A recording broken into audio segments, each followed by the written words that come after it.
ಕಾರಣ ನೋಡಿ, ಕಳೆದ ವಾರ ಮಂಗಳೂರಿನ ಕ್ರಿಶ್ಚಿಯನ್ ಶಾಲೆಯೊಂದರಲ್ಲಿ ಜೈ ಶ್ರೀರಾಮ್ ವಿಚಾರವಾಗಿ ಅವಹೇಳನಕಾರಿಯಾದಂತಹ ಒಂದು ವಿಚಾರ ಪ್ರಸ್ತಾಪ ಆಗಿ ಶಿಕ್ಷಕಿ ಹಾಗೂ ಶಿಕ್ಷಕರನ್ನು ಅಮಾನತು ಮಾಡಲಾಗಿತ್ತು. ಈಗ ಭರತ್ ಶೆಟ್ಟಿ ಶಾಸಕರು ಕ್ರಿಶ್ಚಿಯನ್ ಶಾಲೆಗಳಿಗೆ ಹಿಂದೂ ಮಕ್ಕಳನ್ನು ಕಳಿಸಬೇಡಿ ಅಂತ ಹೇಳಿಕೆ ಕೊಟ್ಟಿದ್ದಾರೆ. ನಾನು ಎಲ್ಲ ಕ್ರಿಶ್ಚಿಯನ್ ಶಾಲೆಗಳ ಬಗ್ಗೆ ಮಾತನಾಡಿಲ್ಲ, ಕೆಲ ಶಾಲೆಗಳಲ್ಲಿ ಹಿಂದೂ ವಿರೋಧಿ ಮನಸ್ಥಿತಿ ಇದೆ, ಈ ಶಾಲೆಗಳ ಬಗ್ಗೆ ಮಾತ್ರ ನಾನು ಮಾತನಾಡಿರೋದು. ವಿವಾದಾತ್ಮಕ ಹೇಳಿಕೆಗೆ ಶಾಸಕ ಭರತ್ ಶೆಟ್ಟಿ ಸ್ಪಷ್ಟನೆ ಕೊಟ್ಟಿದ್ದಾರೆ. ರಿಪಬ್ಲಿಕ್ ಕನ್ನಡಕ್ಕೆ ಶಾಸಕ ಭರತ್ ಶೆಟ್ಟಿ ಹೇಳಿಕೆಯನ್ನು ಕೊಟ್ಟಿದ್ದು, ನಾನು ಈಗಲೂ ನನ್ನ ಹೇಳಿಕೆಗೆ ಬದ್ಧ ಎಂದು ಭರತ್ ಶೆಟ್ಟಿ ಅವರು ಹೇಳಿಕೆಯನ್ನು ಕೊಟ್ಟಿದ್ದಾರೆ. ನಾನು ಎಲ್ಲ ಕ್ರಿಶ್ಚಿಯನ್ ಶಾಲೆಗಳ ಬಗ್ಗೆ ಮಾತನಾಡಿಲ್ಲ, ಕೆಲ ಶಾಲೆಗಳಲ್ಲಿ ಹಿಂದೂ ವಿರೋಧಿ ಮನಸ್ಥಿತಿ ಇದೆ, ಆ ಶಾಲೆಗಳ ಬಗ್ಗೆ ಮಾತ್ರ ನಾನು ಮಾತಾಡಿರೋದು ಅಂತ ಹೇಳಿ ರಿಪಬ್ಲಿಕ್ ಕನ್ನಡಕ್ಕೆ ಶಾಸಕ ಭರತ್ ಶೆಟ್ಟಿ ಹೇಳಿಕೆಯನ್ನು ಕೊಟ್ಟಿದ್ದಾರೆ. ಇದೆ ಭರತ್ ಶೆಟ್ಟಿ ಜೊತೆ ನಮ್ಮ ಪ್ರತಿನಿಧಿ ಮಾತುಕತೆ ನಡೆಸಿದ್ದಾರೆ, ನೋಡ್ಕೊಂಬರೋಣ ಬನ್ನಿ.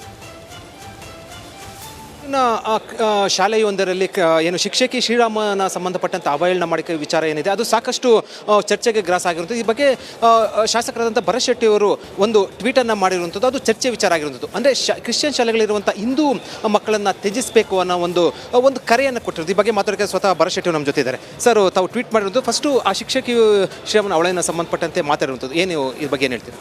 ನೋಡಿ, ಒಂದು ರೀತಿಯಲ್ಲಿ ಇದು ಕೆಲವಾರು ಶಾಲೆಗಳಲ್ಲಿ ಇದಾಗಿದೆ, ಹಿಂದೆ ಸಾಗಿದೆ. ಏನಂತ ಹೇಳಿದ್ರೆ, ಶಿಕ್ಷಕರು ಯಾರಿದ್ದಾರೆ ಶಾಲೆ ಒಳಗೆ ಧರ್ಮ ಮತ್ತು ರಾಜಕೀಯ ಇದನ್ನು ಬಿಟ್ಟು ಕಲಿಸುವಂಥ ಕೆಲಸವನ್ನು ಮಾಡಬೇಕು. ಯಾವುದೇ ಶಾಲೆ, ಕ್ರಿಶ್ಚಿಯನ್ ಶಾಲೆ ಆಗಲಿ, ಹಿಂದೂ ಶಾಲೆ ಆಗಲಿ, ಮುಸಲ್ಮಾನರ ಶಾಲೆ ಆಗಲಿ, ಅದು ಜಾತಿ ಮತ ಬರೋದಿಲ್ಲ. ಇದರಲ್ಲಿ ಮಕ್ಕಳು ಒಳಗೆ ಬಂದ ಮೇಲೆ ಅವಳಿಗೆ ಒಳ್ಳೆ ರೀತಿಯ ಪಾಠವನ್ನು ಮಾಡಿ ಪಾಸ್ ಆಗುವಂಥ ವ್ಯವಸ್ಥೆಯನ್ನು ಮಾಡಿ ಕಲಿಸಿ ಬಿಡೋದು.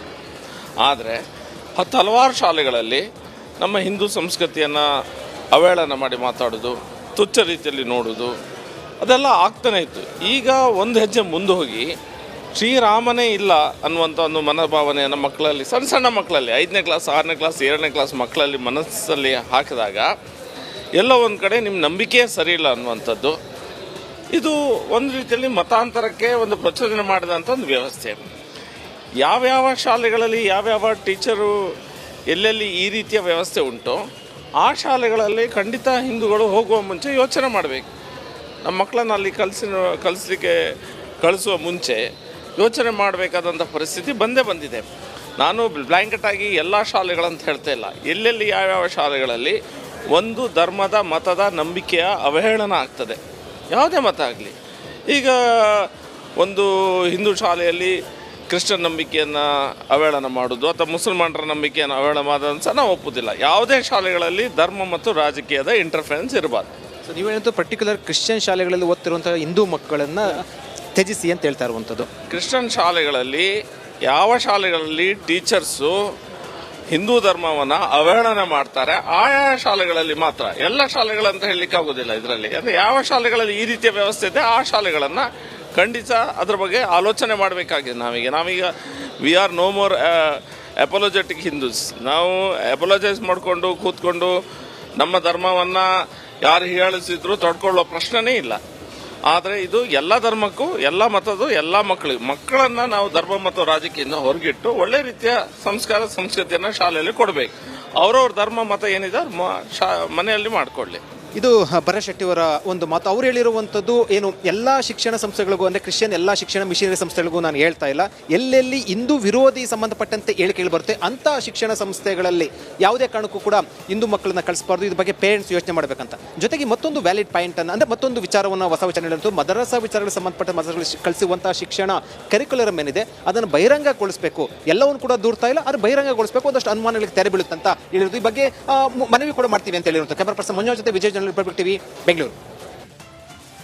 ಲೋಕ ಅಖಾಡದಲ್ಲಿ ಕಾಂಗ್ರೆಸ್ ಪಾಳೆಯದಲ್ಲಿ ಈ ಟಿಕೆಟ್ ಕಲಹ ಜೋರಾಗ್ತಾ ಇದೆ. ಪ್ರಮುಖವಾಗಿ ತುಮಕೂರು ಕ್ಷೇತ್ರದಲ್ಲಿ ಮುದ್ದೇಹನುಮೇಗೌಡರಿಗೆ ಟಿಕೆಟ್ ಕೊಡಬೇಕು ಅಂತ ಈಗ ಅಲ್ಲಿ ವಿರೋಧ ಕೇಳಿ ಬರ್ತಾ ಇದೆ. ಲೋಕ ಟಿಕೆಟ್ಗಾಗಿ ಕಾಂಗ್ರೆಸ್ ಒಳಗೆ ಕಲಹ ಶುರುವಾಗಿರೋದು. ಟಿಕೆಟ್ ಫೈಟ್ ತುಮಕೂರು ಕಾಂಗ್ರೆಸ್ ಇಬ್ಬಾಗ ಆಗಿದೆ. ಮುದ್ದಹನುಮೇಗೌಡರ ಪರ ವಿರೋಧ ಸಂಗ್ರಾಮ ಶುರುವಾಗಿದೆ. ಈಗ ಮುದ್ದಹನುಮೇಗೌಡ ಪರ ರಾಜಣ್ಣ ಟೀಮ್ ಬ್ಯಾಟ್ ಬೀಸ್ತಾ ಇದ್ರೆ KN ರಾಜಣ್ಣ, ಗುಬ್ಬಿ ಶ್ರೀನಿವಾಸ್, ರಾಜೇಂದ್ರ ಲಾಬಿ ನಡೆಸ್ತಿದ್ದಾರೆ. ಮುದ್ದಹನುಮೇಗೌಡಗೆ ಮತ್ತೊಂದು ಬಣ ವಿರೋಧವನ್ನು ವ್ಯಕ್ತಪಡಿಸ್ತಾ ಇದೆ. ರಂಗನಾಥ್ ಷಡಕ್ಷರಿ ಜಯಚಂದ್ರ ಟೀಮ್ ವಿರೋಧವನ್ನು ವ್ಯಕ್ತಪಡಿಸ್ತಾ ಇರೋದು. ಲೋಕ ಟಿಕೆಟ್ಗಾಗಿ ಕಾಂಗ್ರೆಸ್ ಒಳಗೆ ಕಲಹ ಏರ್ಪಟ್ಟಿದೆ. ಒಂದು ಕಡೆ ಮುದ್ದನ್ಮೇಗೌಡರಿಗೆ ಟಿಕೆಟ್ ಕೊಡಬೇಕು ಅಂತ ಹೇಳಿ ಒಂದು ಬಣ, ಮತ್ತೊಂದು ಕಡೆ ಬೇಡ ಅಂತ. ಕಾದೋಣ ತುಮಕೂರು ಕ್ಷೇತ್ರಕ್ಕೆ ಯಾರ ಬಣ ಒತ್ತಾಯವನ್ನು ಮಾಡ್ತಾ ಇದೆ, ಯಾರಿಗೆ ಗೆಲುವು ಸಿಗುತ್ತೆ ಅಂತ. ಸದ್ಯ ರಾಜ್ಯ ರಾಜಕಾರಣದಲ್ಲಿ ತುಮಕೂರು ಲೋಕಸಭಾ ಕ್ಷೇತ್ರ ಭಾಳ ಕುತೂಹಲದ ಕಣವಾಗಿರ್ತಕ್ಕಂಥದ್ದು. ಈ ಸಂಬಂಧಪಟ್ಟಂತೆ ಮಾತಾಡೋದಕ್ಕೆ ನಮ್ಮ ಜೊತೆ ತಿಪ್ಪೂರು ಶಾಸಕರಾದಂತಹ ಷಡಕ್ಷರಿ ಅವರು ಇದ್ದಾರೆ. ಬನ್ನಿ ಅವ್ರನ್ನ ಕೇಳೋಣ. ಸರ್ ನಮಸ್ತೆ. ಈಗ ತುಮಕೂರು ಲೋಕಸಭಾ ಕ್ಷೇತ್ರದ ಸಂಬಂಧಪಟ್ಟಂತೆ ಅಭ್ಯರ್ಥಿ ಆಯ್ಕೆ ಯಾವ ಹಂತಕ್ಕೆ ಬಂದಿದೆ? ನಮ್ಮದು ತುಮಕೂರು ಲೋಕಸಭಾ ಕ್ಷೇತ್ರದ ಅಭ್ಯರ್ಥಿ ಇನ್ನೂ ಯಾವುದೇ ತೀರ್ಮಾನ ತಗೊಂಡಿಲ್ಲ. ಬಹುಶಃ ಯಾರಾದರೂ ಹೊಸಬರಿಗೆ ಕೊಡಬೇಕು ಅಂತಕ್ಕಂಥ ಭಾವನೆ ಇದೆ.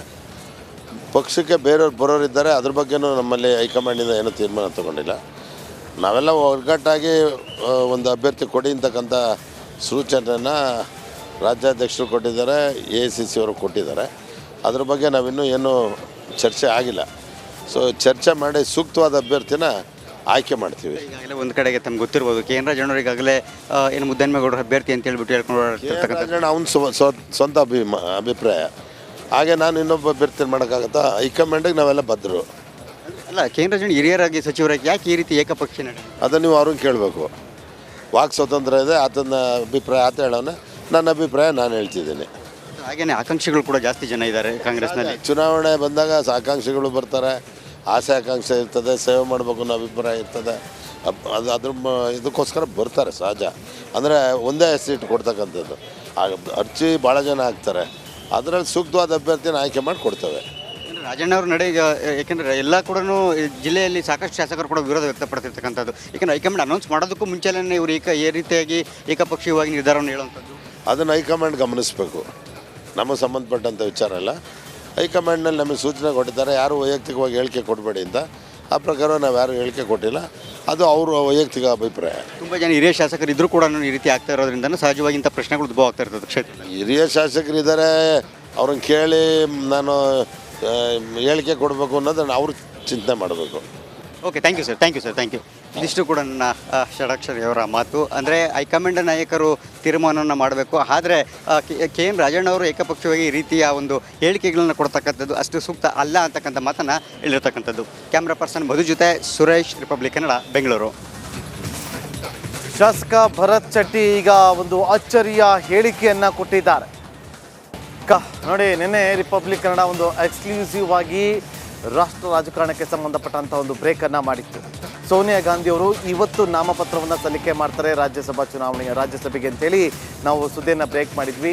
ಅದಾದ ಬಳಿಕ ಈಗ ಅವರು ರಾಜಸ್ಥಾನದಿಂದ ಅವರು ಕಣಕ್ಕಿಳಿತಾ ಇರೋದು ಪಕ್ಕಾ ಆಗಿದೆ. ಸೊ ಈಗ ಕಾಂಗ್ರೆಸ್ನಿಂದ ರಾಜ್ಯಸಭಾ ಸದಸ್ಯರ ಪಟ್ಟಿಯನ್ನು ಬಿಡುಗಡೆ ಮಾಡಿದೆ. ಮೊದಲ ರಾಜ್ಯಸಭಾ ಪಟ್ಟಿಯಲ್ಲಿ 4 ಜನರ ಹೆಸರನ್ನು ಬಿಡುಗಡೆ ಮಾಡಿದೆ. ರಾಜ್ಯಸಭಾ ಪಟ್ಟಿಯನ್ನು ಬಿಡುಗಡೆ ಮಾಡಿದ್ದು ರಾಜಸ್ಥಾನದಿಂದ ಸೋನಿಯಾ ಗಾಂಧಿ ಸ್ಪರ್ಧೆ ಮಾಡ್ತಿದ್ದಾರೆ, ಹಿಮಾಚಲ ಪ್ರದೇಶದಿಂದ ಮನೋಜ್ ಸಿಂಘ್ವಿ ಅವರು ಸ್ಪರ್ಧೆ ಮಾಡ್ತಿದ್ದಾರೆ, ಮಹಾರಾಷ್ಟ್ರದಿಂದ ಚಂದ್ರಕಾಂತ್ ಹಾಂಡೋರೆ ಅವರು ಕಣದಲ್ಲಿದ್ದಾರೆ. ಮೊದಲ ರಾಜ್ಯಸಭಾ ಪಟ್ಟಿಯಲ್ಲಿ 4 ಜನರ ಹೆಸರು ಈಗ ಸೇರ್ಪಡೆ ಆಗಿರುವಂಥದ್ದು. ಕಾಂಗ್ರೆಸ್ನಿಂದ ಸೋನಿಯಾ ಗಾಂಧಿ ಅವರು ಬಹಳ ವರ್ಷಗಳ ಬಳಿಕ ಬ್ಯಾಕ್ ಟು ಪೆವಿಲಿಯನ್ ಅನ್ನೋ ಹಾಗೆ ಮತ್ತೊಮ್ಮೆ ಸಂಸತ್ ಪ್ರವೇಶದ ಒಂದು ಹಾದಿಯಲ್ಲಿದ್ದಾರೆ. ಹೀಗಾಗಿ ರಾಜಸ್ಥಾನದಿಂದ ಅವರು ಸ್ಪರ್ಧೆ ಮಾಡ್ತಿದ್ದಾರೆ. ಇವತ್ತು ಅವರು ನಾಮಪತ್ರವನ್ನು ಸಲ್ಲಿಕೆ ಮಾಡಲಿದ್ದಾರೆ. ನಾಮಪತ್ರ ಸಲ್ಲಿಕೆ ಮಾಡುವಂಥ ಸಂದರ್ಭದಲ್ಲಿ AICC ಅಧ್ಯಕ್ಷ ಮಲ್ಲಿಕಾರ್ಜುನ್ ಖರ್ಗೆ ಅವರು, ರಾಹುಲ್ ಗಾಂಧಿ, ಪ್ರಿಯಾಂಕಾ ಗಾಂಧಿ ಇವರೆಲ್ಲರೂ ಕೂಡ ಅವರಿಗೆ ಸಾಥ್ ಕೊಡಲಿದ್ದಾರೆ ಎನ್ನುವ ಮಾಹಿತಿ. ಜೊತೆಗೆ ಅಶೋಕ್ ಗೆಹ್ಲೋಟ್ ಅವರು ಕೂಡ ಸಾಥ್ ಕೊಡ್ತಾರೆ ಅಂತ ಹೇಳಲಾಗ್ತಾ ಇದೆ. ರಾಜಸ್ಥಾನದಿಂದ ಅವರು ಸ್ಪರ್ಧೆ ಮಾಡ್ತಾ ಇರುವಂಥ ಹಿನ್ನೆಲೆಯಲ್ಲಿ ಅಶೋಕ್ ಗೆಹ್ಲೋಟ್ ಅವರು ಕೂಡ ಸೋನಿಯಾ ಗಾಂಧಿ ಅವರಿಗೆ ಸಾಥ್ ನೀಡಲಿದ್ದಾರೆ. ಇನ್ನು ಹಿಮಾಚಲ ಪ್ರದೇಶದಿಂದ ಮನೋಜ್ ಸಿಂಘ್ವಿ ಅವರು ಸ್ಪರ್ಧೆಯನ್ನು ಮಾಡಲಿದ್ದಾರೆ. ಮಹಾರಾಷ್ಟ್ರದಿಂದ ಚಂದ್ರಕಾಂತ್ ಹಾಂಡೋರೆ ಅವರು ಸ್ಪರ್ಧೆಯನ್ನು ಮಾಡಲಿದ್ದಾರೆ.